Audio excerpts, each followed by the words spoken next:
Scott, it's a long season for the New Saints players. No game last week, so there was a break for the squad. How important is that? Yeah, it is for a number of things. It's important to get away from the training ground, the football pitch that they're used to. If there's no game to plan for, then we felt that it was the right time to give them extra little bit of time off, just to take it easy. Spend some time with the family, do some things that they would normally do at the weekend, but give them a few days off. It's, in my opinion, it's not just physically that you can you get worn out, it's mentally, because it's a long season. So I think taking them away from the football club and making sure that they're having that break and putting their feet up will be just as good as training hard and flogging them, you know, in some respects. So we felt it was the right thing to do, and hopefully we'll reap the rewards later on.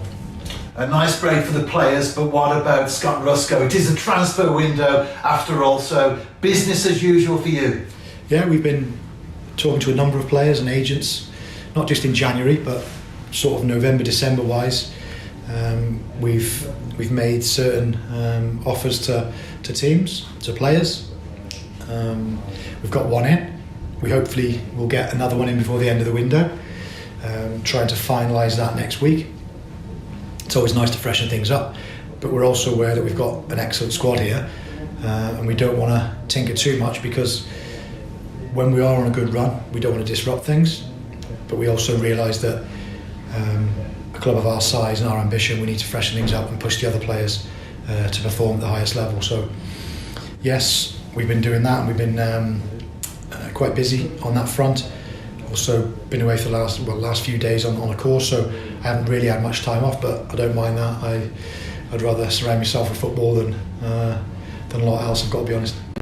And looking ahead to our game on the weekend, Airbus UK Broughton, they're 10 points clear at the top of the Hughes Gray Cymru Alliance. Yeah. Although they have stumbled of late, just one win in all competitions, one winning 4 games in all competitions in January, so they'll be looking to get back on track themselves. Yeah, they're a good side. They've got good management staff. Steve Shaughnessy is an excellent coach. Went to see them at Gresford at the weekend and just wanted to see it firsthand, really. I've obviously know their qualities. I know many of their players because I've seen them in Welsh Premier action over the years, but to get a good judge of how they play, how they set up, play the 3-5-2, 5-3-2, whatever you want to call it. Wing backs get on, 2 good centre forwards that hold the ball up, good in midfield, and experience at the back. They've got experience all the way through the team, and I know our lads have got to be aware that it's going to be a tough game. They're a good side. They bring quality off the bench, and it is a tricky time. And my next question was, how do you prepare for a game like this? You go to watch the opponents, you know the players, of course, and then I guess as the TNS manager, you will then formulate your own approach and your own tactics. Yeah, so from Saturday I already knew how we were going to play against them, how we could sort of get into their weaknesses, how would we cope on their pitch. A bit smaller than what we're used to, I suppose, and it's open. But the play on 3G, no different to what we usually do. Like I've said about the players, I'll highlight the key players for them and make sure that we put them at bay and make sure we don't give them a sniff and just alter our game a little bit just to make sure that we're okay and we're dominant and we're exactly the same mindset as the last, how many games we've played? 6 games, I would say we've been very good. The first of those 6 games was Bala away, where we got the points, and in my opinion we should have won the game even with 10 men. I've said that before, but the 5 games after that, the mentality, the ownership the players have taken in those games and the results, performances, the level is back to where I know and where I believe we should be, and I want to squeeze every last drop, and towards the end of the season we'll hit our maximum. And the 5 games that you referred to in the JD Welsh Premier League, the New Saints have scored 23 goals, non-conceded. It's a fantastic platform on which to go into this Welsh Cup game. It is. Cup games are different though. They throw up all sorts of different challenges to you, and 5 substitutes. So we're going to take no chances.